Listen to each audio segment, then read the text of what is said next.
ناظرین، آج کی ویڈیو میں ہم آپ کو کمر درد یا ریڑھ کی ہڈی کے درد، گردن اور کندھوں کے درد، پٹھوں کے درد اور اعصابی کمزوری جیسے مسائل سے نجات پانے کے لیے ایک انتہائی مفید اور اثردار نسخوں کے بارے میں بتائیں گے۔ کمر درد یا ریڑھ کی ہڈی میں درد کی شکایت عام طور پہ زیادہ وزن اٹھانے کی وجہ سے یا بہت زیادہ جسمانی محنت کرنے کے باعث پیدا ہوتی ہے۔ جو لوگ زیادہ دیر تک ایک ہی جگہ تھوڑے جھک کر کام کرتے رہتے ہیں، جیسے کہ ڈرائیور حضرات، کمپیوٹر آپریٹر یا ٹیلر ماسٹر وغیرہ، ایسے لوگوں کو کمر درد کی شکایت اکثر رہتی ہے۔ اسی طرح شدید جسمانی کمزوری کی وجہ سے بھی یہ مسئلہ پیدا ہو سکتا ہے، خاص طور پہ مردوں میں جریان احتلام، کثرت جماع یا مادہ بکثرت ضائع ہو جانے کے باعث، اور خواتین میں سیلان الرحم یعنی لیکوریا کا مرض اگر پرانا ہو جائے تو اس سے ہر وقت کمر میں درد رہنے لگتا ہے۔ بعض دفعہ یہ بلغم کی زیادتی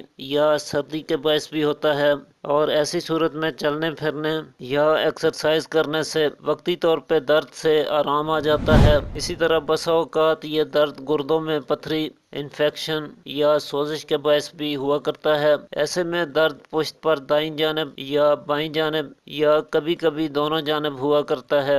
یہ درد اکثر آگے پیچھے دونوں طرف ہوتا ہے، اور اس درد کی ٹیسیں نیچے رانوں کی طرف اور پیشاب کی نالی کی طرف جاتی محسوس ہوتی ہیں۔ کبھی کبھی کمر درد کی شکایت کسی رگ کے دب جانے یا پھول جانے کے باعث بھی ہوا کرتی ہے۔ ایسی صورت میں درد پوری کمر میں پھیلا ہوا محسوس ہوتا ہے۔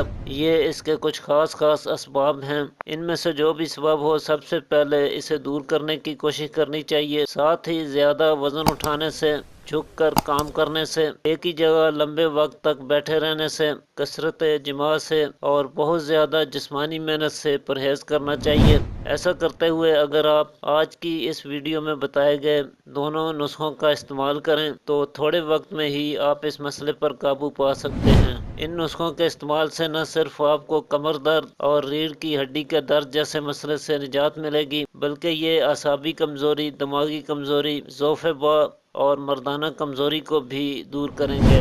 اس کے لیے جو پہلا نسخہ ہے، اس کے لیے آپ نے 100 گرام کلونجی، 100 گرام سونف، 100 گرام سبز الائچی، 250 گرام چھوہارے، 250 گرام خشک ناریل یعنی کھوپرا لینا ہے، اور 500 گرام بادام کی گریاں۔ ان سب چیزوں کو پیس کر آدھا کلو دیسی گھی میں بھون لیجئے، لیکن خیال رکھیں کہ یہ چیزیں جلنے نہ پائیں۔ آپ اس میں 2 کلو گائے کا دودھ شامل کریں اور ہلکی آنچ پر پکائیں۔ جب آدھا رہ جائے تو اس میں حسب خواہش چینی شامل کر کے کچھ دیر اور پکانے کے بعد اسے چولہے سے اتار کر سنبھال کے رکھ لیں۔ اس میں سے 2 چمچ روزانہ صبح نہار منہ دودھ کے ساتھ استعمال کیا کریں۔ اس کے علاوہ باجرہ، گندم اور نمک، تینوں چیزیں 20-20 گرام کی مقدار میں لے کر انہیں کوٹ لیجئے۔ پھر انہیں 2 کپڑوں میں آدھا آدھا باندھ کر اس کپڑے کو توے پر گرم کر کے درد کے مقام پر ٹکور کریں۔ ایسا کرنے سے درد میں فوری آرام اور سکون محسوس ہوتا ہے، جبکہ کھانے والا نسخہ آپ کی کمر اور ریڑھ کی ہڈی کو اندر سے مضبوط بناتا ہے۔ تو آج کے لیے اتنا ہی ناظرین، امید کرتا ہوں آج کی ویڈیو آپ کے لیے مفید ثابت ہوگی۔ اسی کے ساتھ اجازت چاہتا ہوں۔ اللہ حافظ۔